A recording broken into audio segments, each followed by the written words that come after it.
There's a little dog at the pearly gates going, oh, I'm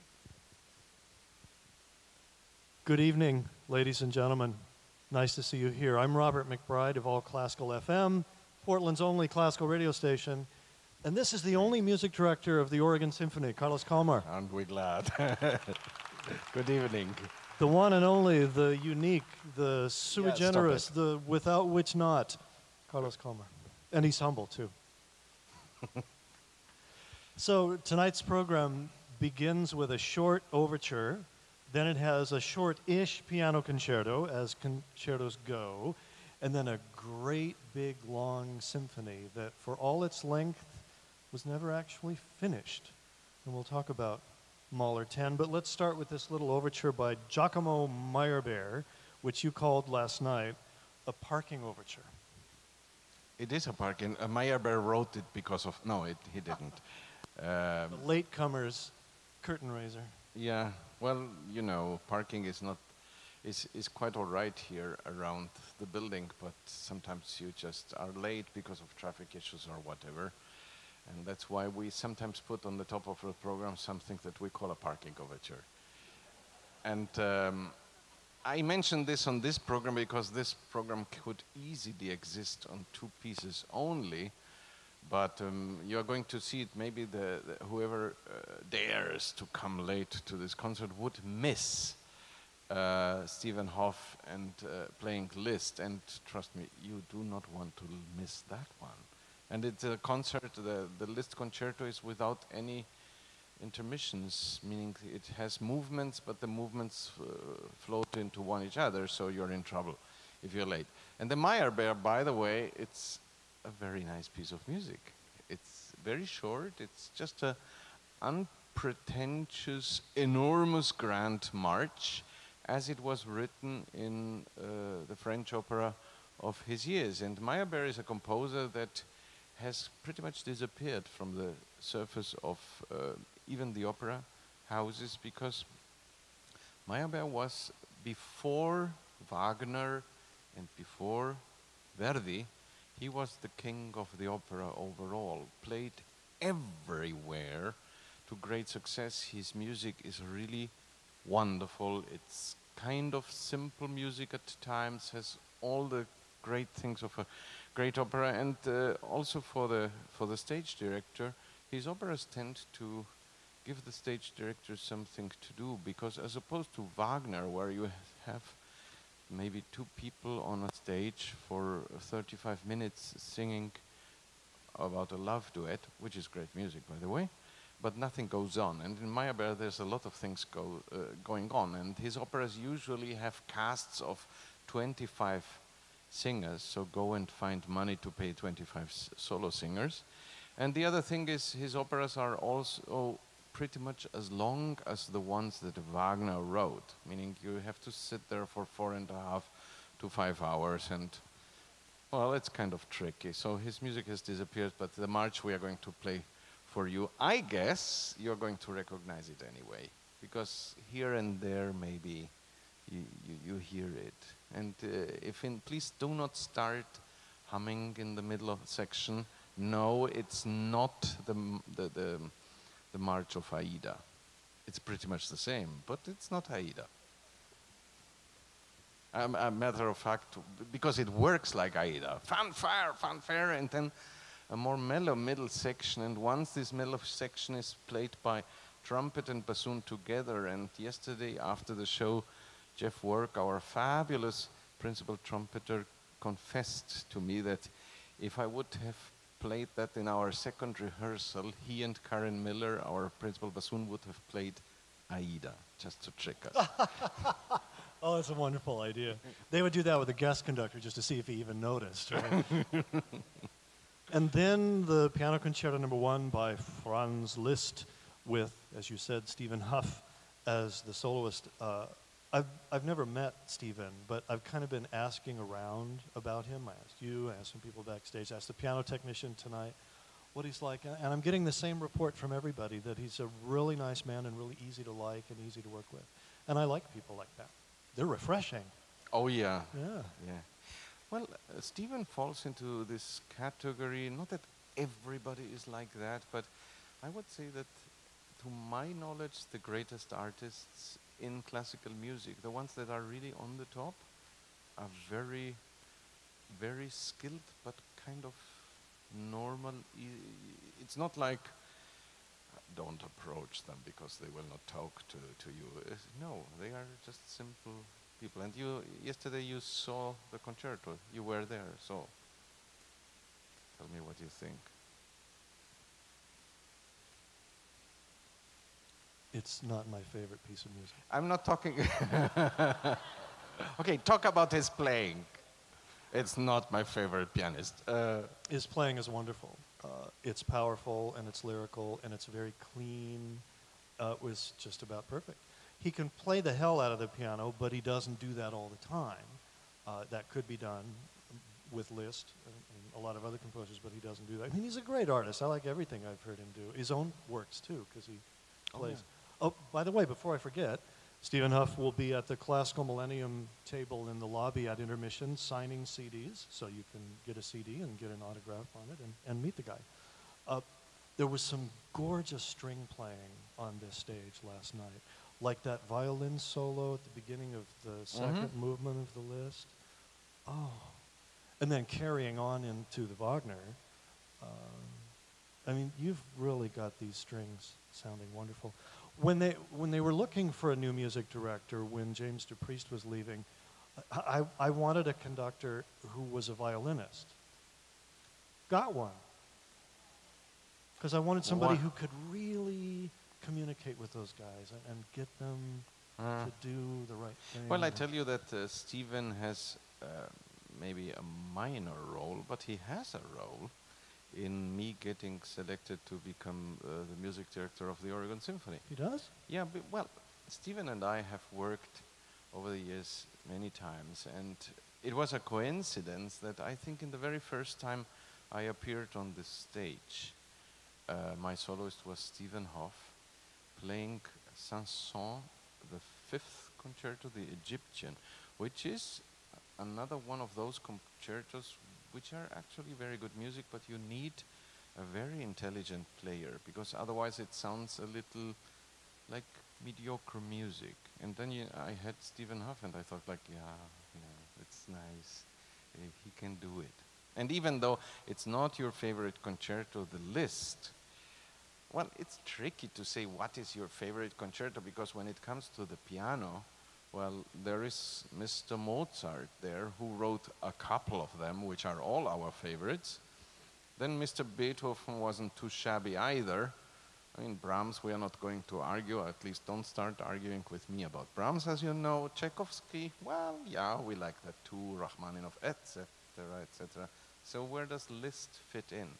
The interesting point in Liszt overall is, although as a composer, he's being, I would say, played here and there, but he's not being boosted all the time. But his output as a composer is probably bigger than what we think it is, because we also know, okay, 2 piano concertos, a sonata, a couple of other things, maybe some very obscure orchestral music that you don't want to touch because it's not so easy to pull off. But the thing is, without him, probably other things that happened later in music could not have happened. Specifically French impressionistic music. I mean, Liszt is the guy who as a composer, led in terms of the colors you can do at the piano. He was the first one who led to things that happened later in music, and we owe him big time. We owe him for a couple of things. I mean, we owe him for maybe not the term, but it kind of surfaced at his time, the term piano recital. Because in those days, before Liszt, when you were a skilled soloist, and most of the time we are talking also about skilled composers, Mozart was one of them, Beethoven was another, etc. What you did is you maybe hired an orchestra if you could afford one, you rented a good concert hall, and then you played for 3 hours, a little piece of orchestra here, a little improvisation on an instrument there, a new sonata that you composed, etc., etc. There was no recital in those days. And then comes Liszt, being at the piano the most incredible pianist you can even imagine, getting in early years to a popularity that can only be matched by modern, meaning our times, rock stars. He was so high in demand, it was beyond belief. And then this guy starts to sit at the piano and just play, and there was nothing but a piano. No orchestra, no kind of distraction from the basic skills of a pianist and his work. And that's when, I don't know whether it was Liszt in person, but somebody said these are piano recitals. And the idea of reciting on a piano was very odd in those days. And because of his very labor-intensive calendar, here and there it happens that Liszt probably didn't have the time to finish his important compositions. And there we have it. We have his first piano concerto, which is kind of for a pianist who can really write music well. You think, well, where is your first piano concerto? And then it takes Mr. Liszt 19 years to finish the piece you're going to hear. An 18-minute piece. Yeah, you kind of think, a minute a year, what are you doing? And then you remember that the two of us 3 or 4 weeks ago talked about Mozart and his C minor concerto, and he finished that piece, amongst others, in a month. So, but it's a different time, and as I said, Liszt had also, and Liszt probably was not the fastest writer as far as orchestral thing goes. And then, okay, there is the first piano concerto, he revises it, then he plays it for the first time, and boy, that is a concert I would have liked to attend. Oh yes, because the premiere of the piano concerto by Liszt, it was the composer himself at the piano, and the conductor was Hector Berlioz. And you think, oh, yeah, there are a couple of those histories. And it's a very short piano concerto. It's probably 18 minutes long, 4 movements in 18 minutes. But in a way, I assume you know this piece, at least you for sure will know the beginning. And it's this piece where every time I hear it, I have the impression that when you sit in an audience and your expectation, because a great pianist is coming, and then you think, yeah, and this melody is so great, and you sit there, and the moment you relax, after a minute and a half, the first movement is already over. It goes that fast. But still, for movements, great music, virtuosic, lyrical, showpiece, heartfelt, whatever you want is there. And then Mahler, Gustav Mahler, Symphony number 10. Mahler's American symphony, in a way, because he spent some time in New York conducting the Metropolitan Opera and the New York Philharmonic. In fact, the very last concert that Mahler conducted was in Carnegie Hall, so that's something that you can think about when you're there in May with the Oregon Symphony. And the Symphony number 10, he did not live to complete. 5 movements. Mahler's method was interesting. He would start at the beginning, and he would write at least 1 line of music all the way to the very end. So there are no, in a horizontal sense, there are no measures missing. But in a vertical sense, then he would go back and fill in counterpoint and harmony and all that stuff. So a fellow named Derek Cook, an Englishman who obviously loved Mahler and loved this symphony, looked at it and realized that there was actually enough there that he could create what he called a performing edition. He did not claim he completed the score. And I said this last night to you, and I said it when you and I talked for Northwest Previews about this concert.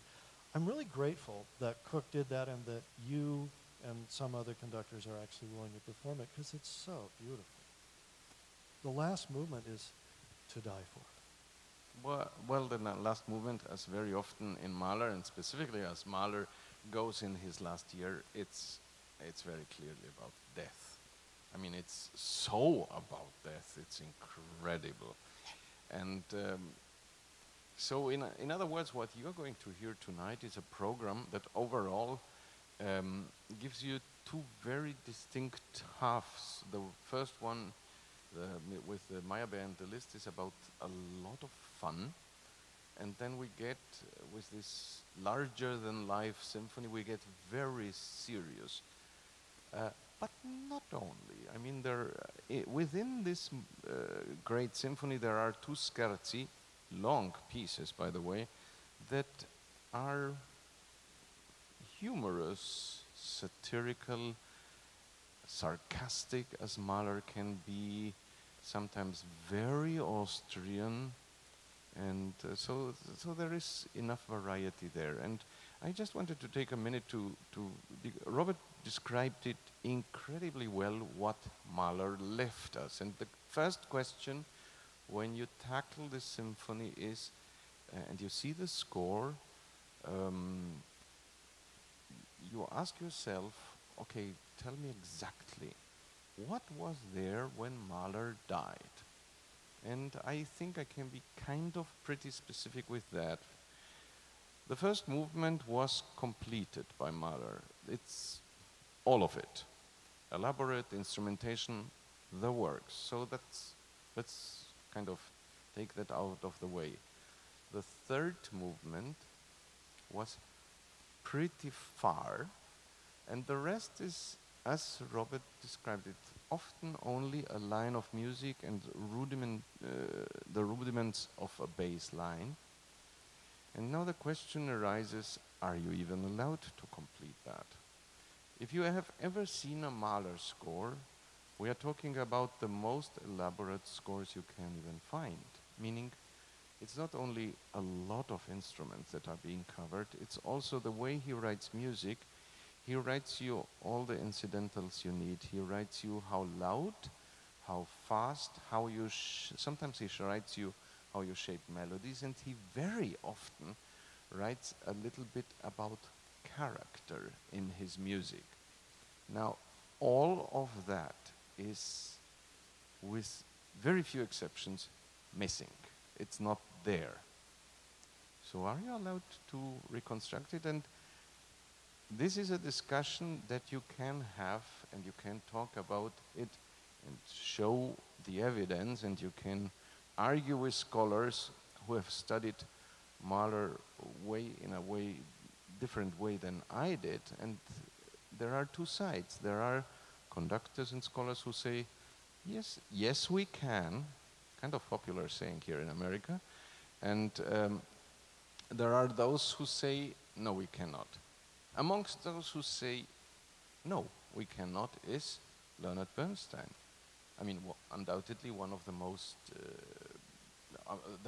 one of the best conductors for Mahler overall. Lenny never touched Symphony Number 10. Lenny only conducted the Adagio because the Adagio is completed. But there are other great conductors of our days, Simon Rattle, amongst them, who recorded the version you are going to hear tonight. Now, I tell you another thing.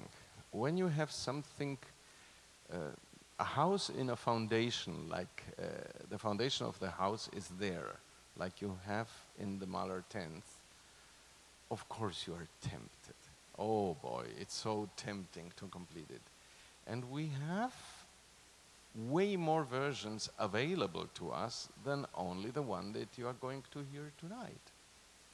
And you can, again, you can have another hours of argument. Which one? Well, the Derek Cook that you're going to hear tonight is undoubtedly the most popular. Can you do a different one? Of course you can. Are the others better? I don't think so. They are just different. That's pretty much it. The advantage, and probably the reason why Cook, his version is the most popular, is because Cook did not add any music. It's just what it is. Meaning it's it's a fragment at times, but it's a fragment that works very well, because if you even remember, and if you are very familiar with Mahler's Symphony Number 9 that we played 2 or 3 years ago on this hall, at the end of Mahler 9, in the final movement, in the last 5 minutes, the music, and that is a piece that Mahler for sure completed, gets very austere. The sense of loneliness and death is so clear. And then you have Mahler 10, and exactly the same phenomenon happens. It's austere. The sense of being lonely and dying is very clear. So I think it's a valid point to just play it in this way. And no, I do not think that I will conduct another version of this, because what's the point? It's just a little bits here and there. But we have to talk a little bit, I think, about Mahler and his private life. Mahler and his wandering wife. Yeah. Tell us about that. Alma. Alma Mahler.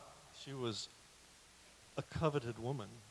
Gustav Mahler was not the only one who wanted her. She was beautiful and intelligent and cultured and creative, was a composer herself, though Mahler insisted when they got married that she had to stop composing, which I think is obnoxious.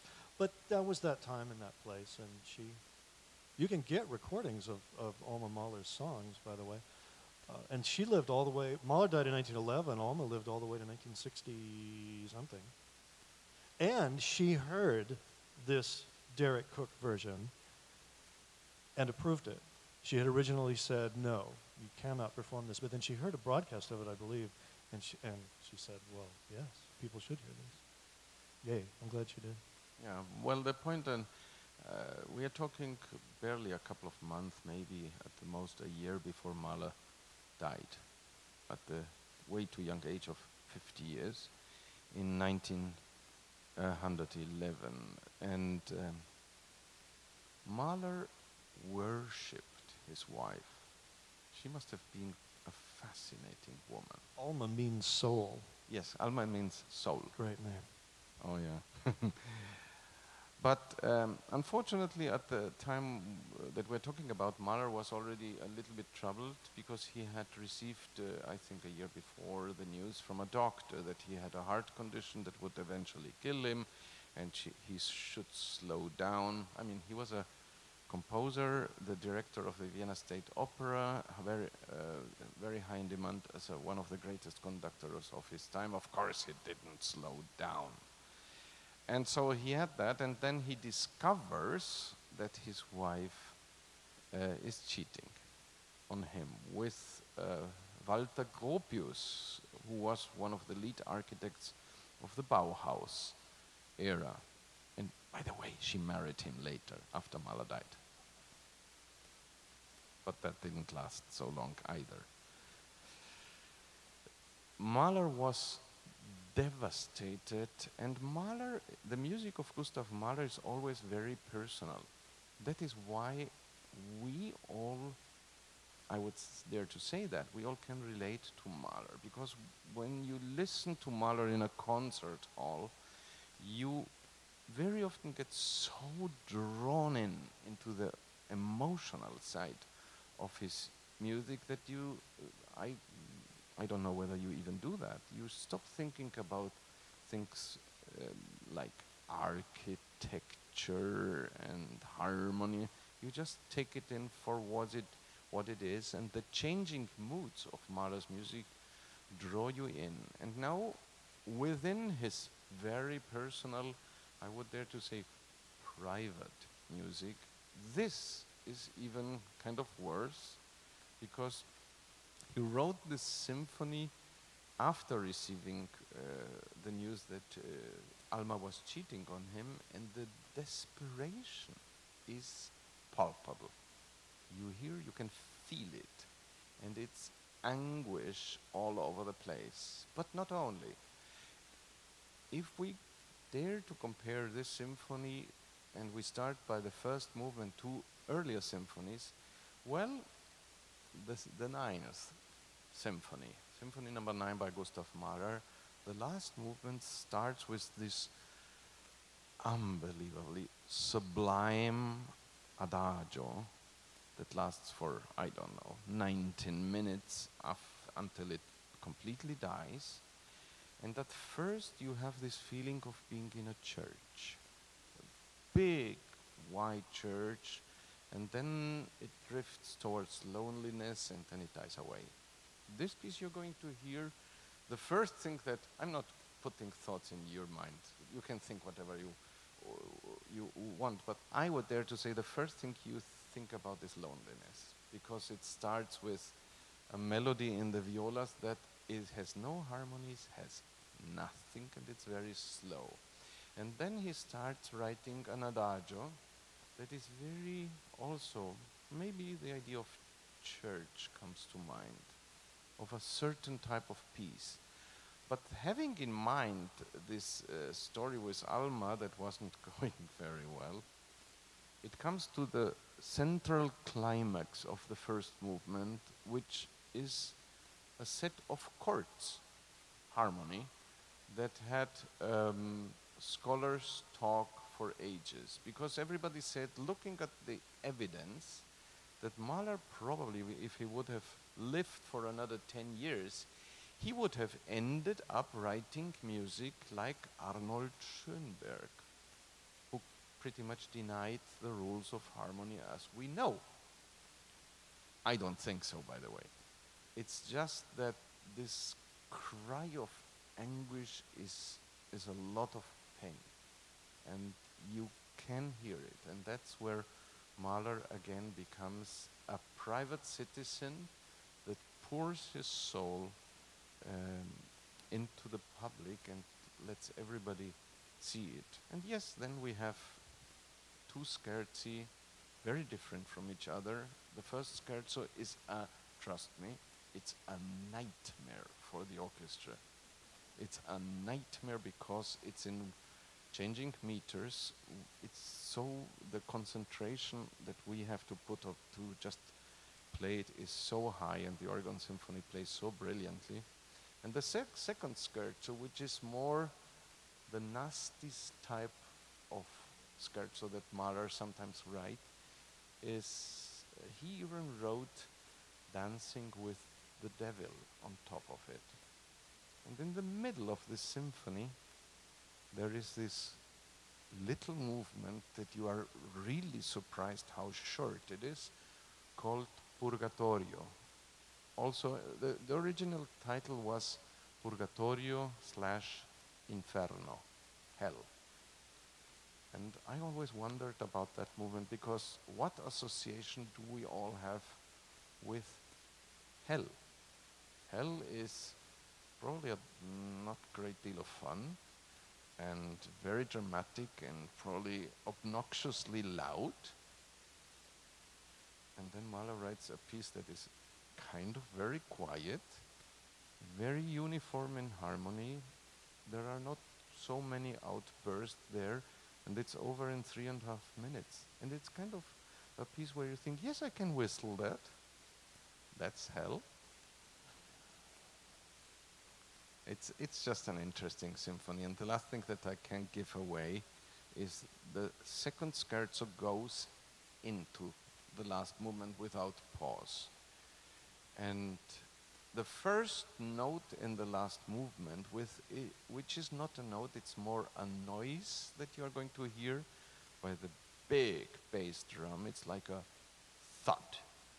And that was inspired by something that Mahler witnessed in New York. When he was there, he explained that a fire captain who had died was being put to rest, and they marched close to his hotel, and all you could hear is a little piece of music and always this boom. And that association, I think, is so vivid.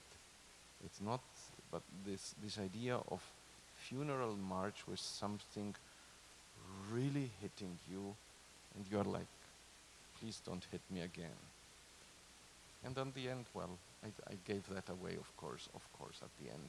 Everything is dying in some kind of peace. And that is where we should stop. You're going to love this concert, and thank you again for bringing us Mahler 10. Carlos Kalmar. Robert McBride. Thank you.